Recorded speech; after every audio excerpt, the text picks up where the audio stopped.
Hi friends, welcome back to my YouTube channel study lover RB. ये हमारी Vision IAS की test series चल रही है। इसमें हम कर रहे हैं हमारा टेस्ट नंबर 6015। लास्ट क्लास में हमने इसके 71 क्वेश्चंस तक कंप्लीट कर लिया था।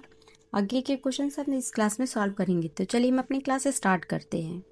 क्वेश्चन नंबर 72 है, सर सैयद अहमद खान है, इनके संदर्भ में निम्नलिखित कथनों पर विचार कीजिए। फर्स्ट है, सर सैयद अहमद खान है, इन्होंने मोमडन एंग्लो ओरिएंटल कॉलेज की स्थापना की, तो ये करेक्ट है। सेकंड दे रखा है, सैयद अहमद खान है, इनके अनुसार राजाओं का जो पूर्व औपनिवेशिक शासन है वो मोमडन धर्म पर आधारित था, तो सेकंड वाला गलत हो जाता है, क्योंकि जो सर सैयद हैं, इन्होंने पूर्व औपनिवेशिक काल के राजाओं के शासन को ना तो हिंदू धर्म पर आधारित माना और न ही इस्लाम पर आधारित माना। उन्होंने कहा कि वह शासन दमन और अत्याचार पर आधारित था, जहां जनता की आवाज है वो नहीं सुनी जाती थी। थर्ड है, उन्होंने समय की बदलती मांगों के अनुरूप धार्मिक उपदेश है उन्हें बदलाव का समर्थन किया, तो थर्ड वाला करेक्ट है। उपरोक्त कथनों में से कौन सा सही है? तो इसका आंसर हमारा ऑप्शन बी 1 और 3 करेक्ट है, सेकंड वाला गलत है। क्वेश्चन नंबर 73 है, गदर आंदोलन के संदर्भ में निम्नलिखित कथनों पर विचार कीजिए।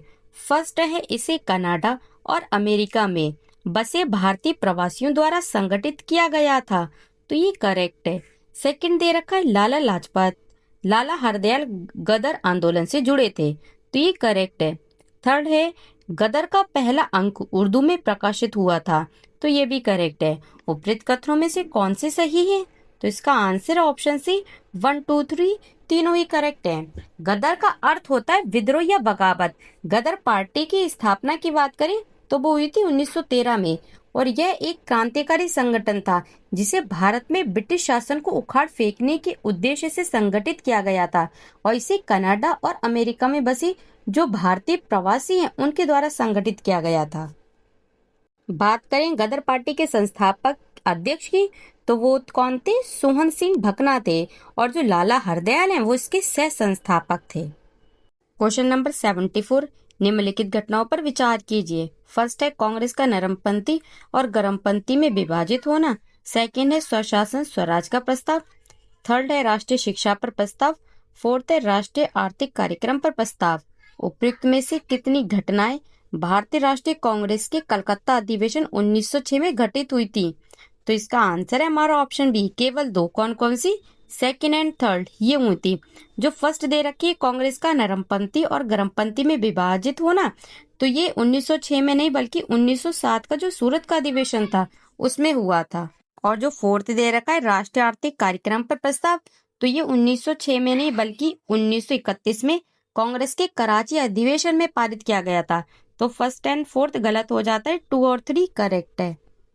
क्वेश्चन नंबर 75, संताल विद्रोह के संदर्भ में निम्नलिखित कथनों पर विचार कीजिए। फर्स्ट है, इस विद्रोह के नेतृत्वकर्ता सिद्धू और कानू थे, तो ये करेक्ट है। सेकंड दे रखा है, जमींदारों ने जनजाति लोगों के साथ हाथ मिला लिया तथा सत्ता के औपनिवेशिक प्रतीकों जैसे पुलिस स्टेशनों और रेलवे पर हमला किया, तो ये गलत है, क्योंकि जमींदारों से रिलेटेड नहीं है बल्कि जो नेतृत्वकर्ता थे उन्होंने 1500 से 2000 के समूह में विभाजित होकर, लेकिन विशेष अवसरों पर हजारों की संख्या में ढोल की आवाज पर इकट्ठा होकर महाजनों, जमींदारों व उनके घरों, पुलिस चौकियों, रेलवे निर्माण स्थलों, डाक वाहकों अर्थात हर उस प्रतीक पर हमला किया जो दिकु शोषण और औपनिवेशिक सत्ता का प्रतिनिधित्व करता था। थर्ड है, इस विद्रोह में बड़ी संख्या में गैर जनजाति हैं, इन्होंने संथालों की मदद की, तो ये करेक्ट है। उपरोक्त कथनों में से कौन से सही है? तो इसका आंसर ऑप्शन है 1 और 3 करेक्ट है, सेकंड गलत है। क्वेश्चन नंबर 76 है, भारत सरकार अधिनियम 1919 के संदर्भ में निम्नलिखित कथनों में से कौन सा सही नहीं है? तो इसका आंसर है हमारा ऑप्शन बी, ये वाला सही नहीं है, बाकी ए, सी और डी ये तीनों करेक्ट है। जो भारतीय मंत्री हैं इनका कानून और व्यवस्था के मामलों में कोई हस्तक्षेप नहीं था, क्योंकि इसे अत्यधिक संवेदनशील विषय माना गया था जिसे सौंपा नहीं जा सकता, इसलिए ये बी वाला गलत है। इसमें कहा गया है इसने भारतीय मंत्री को कानून और व्यवस्था पर पूर्ण नियंत्रण प्रदान किया था, तो ये गलत है। इनके व्यवस्था के मामले में कोई हस्तक्षेप नहीं था। क्वेश्चन नंबर 77, निम्नलिखित में से कौन the philosophy of the bomb है उससे जुड़ा है, जो कि अहिंसा की एक आलोचना है और क्रांतिकारी कार्यों के पीछे की विचारधारा को स्पष्ट करने का प्रयत्न करती है। तो इसका आंसर ऑप्शन डी, भगवती चरण Vohra. The philosophy of the bomb Bhagwati चरण वोहरा उनके द्वारा जनवरी 1930 की शुरुआत में लिखा गया एक उत्तेजक लेख था। इसे भारत में स्वतंत्रता आंदोलन में हिंसा की भूमिका को लेकर राष्ट्रवादी हलकों में चल रही बहस में हस्तक्षेप के उद्देश्य से लिखा गया था। भगवती चरण वोहरा है, वो Hindustan socialist Republican association HSRA है, इसके सदस्य थे और उन्होंने HSRA है उसका घोषणा पत्र भी लिखा था। क्वेश्चन नंबर 78 है, भारतीय राष्ट्रीय सेना INA के संदर्भ में निम्नलिखित कथनों पर विचार कीजिए। फर्स्ट है, स्वतंत्र भारत की अनंतिम सरकार की स्थापना है वो कैप्टन लक्ष्मी सहगल ने सिंगापुर में की थी। तो ये गलत हो जाता है, क्योंकि स्वतंत्र भारत की अनंतिम सरकार की स्थापना बोस ने की थी 21 अक्टूबर 1943 1953 को। सेकंड दे रखा है, मोहन सिंह ने सिंगापुर और रंगून में INA मुख्यालय स्थापित किए थे। तो ये गलत है, ये मोहन सिंह ने नहीं बल्कि सुभाष चंद्र बोस ने INA के 2 मुख्यालय स्थापित किए थे, एक रंगून में तथा दूसरा सिंगापुर में। उपरोक्त कथनों में से कौन से सही हैं? तो इसका आंसर है ऑप्शन डी, ना तो एक ना ही दो, कोई भी सही नहीं है। क्वेश्चन नंबर 79, निम्नलिखित में से किस अधिनियम के तहत ब्रिटिश भारतीय शासन के दौरान सिविल सेवाओं के लिए खुली प्रतियोगिता परीक्षा प्रणाली शुरू की गई थी? तो इसका answer option B, charter act 1853। इस चार्टर एक्ट के तहत यह घोषित किया गया कि सिविल सेवा में सभी भर्तियों का चयन खुली प्रतियोगी परीक्षाओं के माध्यम से किया जाएगा। 1853 तक सिविल सेवा में सभी नियुक्तियां ईस्ट इंडिया कंपनी के निदेशकों द्वारा की जाती थी, जिन्होंने बोर्ड ऑफ कंट्रोल के सदस्यों को कुछ नामांकन करने का अधिकार देकर उन्हें संतुष्ट किया। इन निदेशकों की जो संख्या है वो 24 से घटाकर कितनी कर दी गई थी? 18 कर दी गई थी। उनमें से भी जो 6 हैं उनको ब्रिटिश ताज द्वारा नामित किया जाना था। क्वेश्चन नंबर 80, बॉम्बे योजना के संदर्भ में निम्नलिखित कथनों पर विचार कीजिए।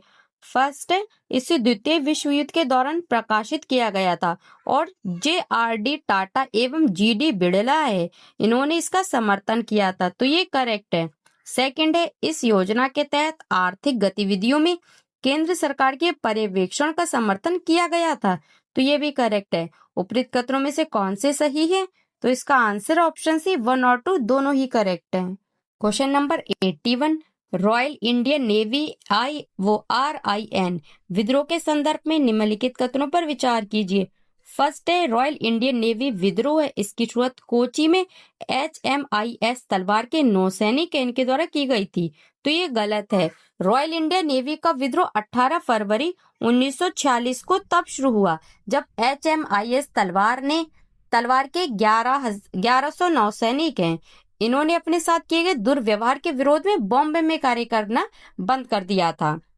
सेकंड है, रॉयल इंडियन नेवी विद्रोह के दौरान जहाज के मस्तूलों पर कांग्रेस, मुस्लिम लीग और कम्युनिस्ट पार्टी के झंडे फहराए गए थे। तो ये करेक्ट है। उपरोक्त कथनों में से कौन से सही है? तो इसका आंसर ऑप्शन बी, केवल 2 करेक्ट है, फर्स्ट गलत है। ये कोच्चि में नहीं बल्कि बॉम्बे में हुआ था। क्वेश्चन नंबर 82, कामागाटा मारू घटना मुख्य रूप से निम्नलिखित में से किससे संबंधित है? तो इसका आंसर ऑप्शन सी, कनाडा में भारतीय प्रवासी उनके द्वारा सामना किए जाने वाले नस्ली भेदभाव और उनका निर्वासन। कामागाटा मारू घटना है, ये 1914 में हुई थी जब पंजाब से 376 यात्रियों, मुख्य रूप से सिखों, मुसलमानों और हिंदुओं को ले जा रहे कामागाटा मारू नामक एक जहाज को कनाडा में प्रवेश करने से रोक दिया गया था। यह घटना उस समय भारतीय प्रवासियों द्वारा सामना किए जाने वाले नस्ली भेदभाव को उजागर करती है। क्वेश्चन नंबर 83 है, हाल ही में यूनेस्को के विश्व धरोहर केंद्र द्वारा अशोक के अभिलेख स्थलों को भारत की संभावित सूची में शामिल किया गया है। इस संदर्भ में निम्नलिखित कथनों पर विचार कीजिए। फर्स्ट है, ये हड़प्पा सभ्यता के पतन के बाद भारत में पहले लिखित शिलालेख हैं। तो ये करेक्ट है। सेकंड दे रखा है, कर्नाटक में एक स्तूप पर पाए गए मास्की अभिलेख में अशोक को रानी अशोक कहा गया है। तो ये गलत हो जाता है। ये सेकंड वाला जो है ये मास्की अभिलेख में नहीं बल्कि कंगनहल्ली अभिलेख है उसमें अशोक को रानी अशोक मतलब राजा अशोक कहा गया है, तो ये गलत हो जाता है। थर्ड है, इन अभिलेखों में मुख्य रूप से संस्कृत तथा उत्तर पश्चिमी क्षेत्र में अरामाइक और ग्रीक भाषा का प्रयोग किया गया था, तो ये भी थर्ड वाला भी गलत है। मुख्यतः प्राकृत, लेकिन उत्तर पश्चिमी क्षेत्र में खोजे गए कुछ अभिलेखों की भाषा अरामाइक और ग्रीक है, संस्कृत इसमें नहीं है, तो ये भी गलत हो जाता है। उपरोक्त कथनों में से कौन से सही नहीं है? तो 2 और 3 सही नहीं है, फर्स्ट वाला सही है, तो इसका आंसर हो गया ऑप्शन सी 2, क्योंकि इसमें गलत पूछा है ना कौन सा सही नहीं है, तो 2 और 3 सही नहीं है।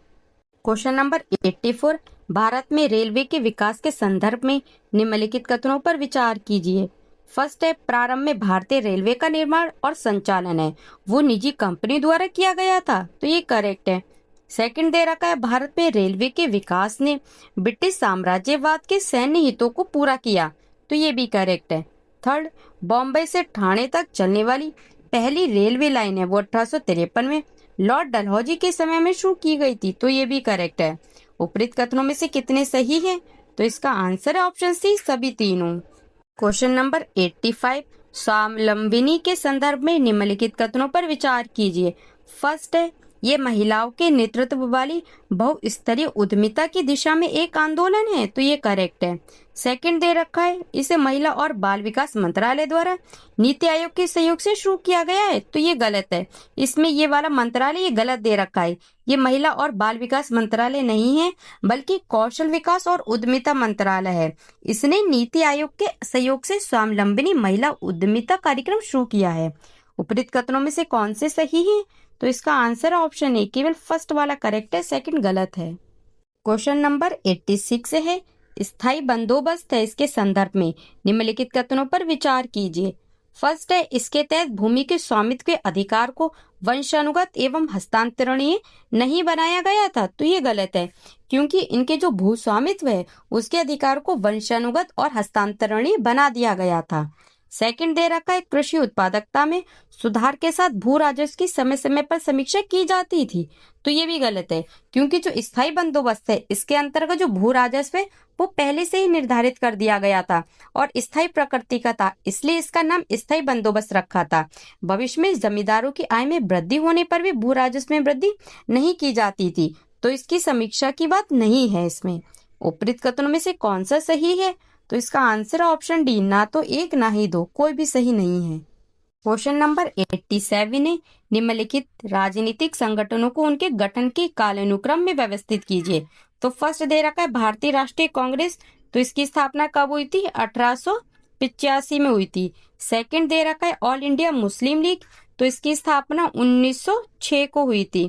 थर्ड है पुणे सार्वजनिक सभा, तो इसकी स्थापना हुई थी 1870 में।